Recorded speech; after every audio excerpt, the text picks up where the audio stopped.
Hi, my name is Rafa Sardina from Los Angeles. We're at the NAMM Show 2015 at the JC Microphones booth. It has been the craziest year in my career and my life, and I really welcome it. It has been a super busy year with a lot of projects. That's what I really value. It was another year where I work on a lot of even classical music and opera, and I work on a couple of movies, and I work on a bunch of pop albums, and I did a lot of mixing, and I did quite a few jazz projects and blues and you name it. And yeah, I love that. Yeah. I love both. The only thing is that to me these days, I do a lot of production too. 30 to 50% of my time every year is production, producing one album or another, but I'm known for doing mixing also. And I love mixing because it is the most creative part of the whole process, other than working on the whole production per se. To me, mixing is, is putting all of the elements together, putting them in place. And even more when you have actually even tracked the project. That I really love, because it gives you a chance to be even more creative. Because when you are tracking, when you are recording, you do it with a purpose. Yeah, you come from that production mindset where you are shooting for something and you can already imagine how it's gonna be ending during the mix. And to me, it's great to work on those projects where I can do from beginning to end. So you were asking me about outboard gear and how much I use still in the studio. Yeah, because you have a lot of outboard gear. Yeah. You also use plugins. I do use plugins. I'm not precious about anything really. It's whatever fits the bill and whatever gets you to the sound you're looking for.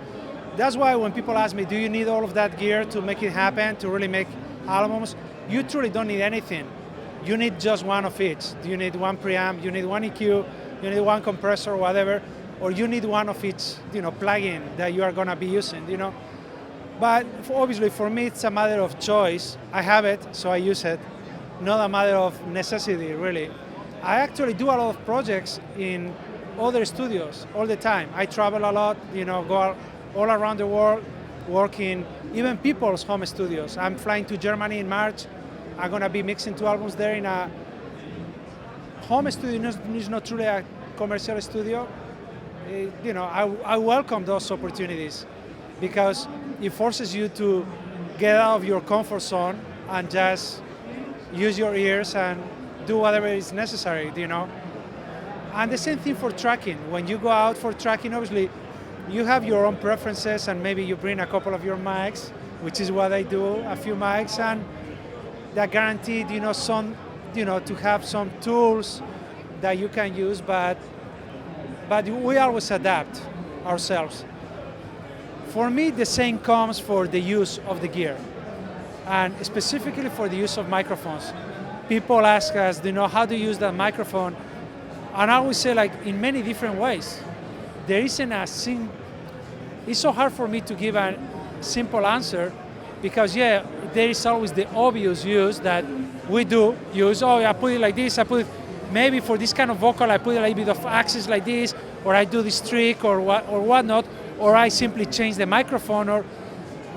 But very often the best results come out of experimenting. Just following your gut feeling about things. You hear something is not right, make sure something is not broken first. Something might be broken. Like the phase of the microphone. Something might be definitely broken, or you have a bad cable, or you have a bad preamp, or or a damaged microphone, and I get all of those bad recordings, and I realize it's people that they really never intended to accomplish that specifically, but they ended up doing that, and they tell you, no, but I used this great microphone, but maybe something else was broken, and they never followed their instinct. They never stopped what they were doing to check, okay, is this for real? The worst thing that can happen is that something breaks, basically in the middle of things. When you don't have what I call creative time, because time is not just, there are different kinds of time in our line of work. The same as, the same thing happens when I'm mixing. To me, 15 minutes when I'm in the mood or I'm like deep into the arrangement of the song and what I'm working on are more valuable than maybe 3 hours, 5 hours later when I'm in a complete different zone and things are not quite happening. So time is very relative on what we do. And while we're recording, basically when you are specifically tracking and you are like recording takes, that's the time when nothing can break. You need to have even spares of things. I just did a panel with Al Smith and we're talking about that specifically, when he was doing recording Frank Sinatra and he had like several microphones ready to go, already warm up, already going through a preamp, already with the same line check as others, so he could just cross-patch, move the microphone if something failed because he couldn't afford that to happen. And I go through that a lot too because I do a lot of scoring with big orchestras. And when you have 40 players, so you have 85 players on the floor, just something like that can cost you a lot. I'm talking a lot. Many thousands of dollars or even tens of thousands of dollars just because something fell and you didn't react fast enough. You lost those 2 minutes that were precious, that would allow you to get that cue or that take, and you didn't. To me these days that's basic, to have gear that's reliable. Same with mixing. Same for recording, same for mixing.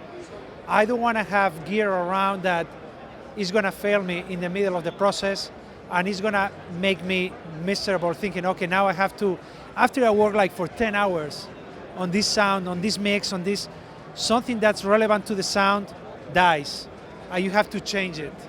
The same with while you are miking an artist or an instrument or a full orchestra. Because I use them a lot, that's why. And I travel a lot.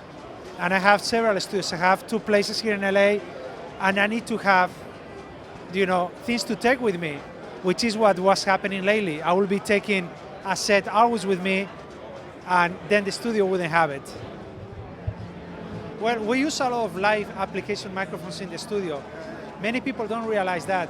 People always think like, oh, you only use the studio type of microphones.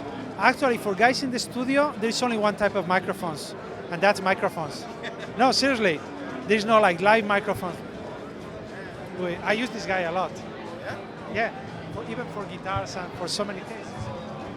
It has its own character, very, very specific, very cool.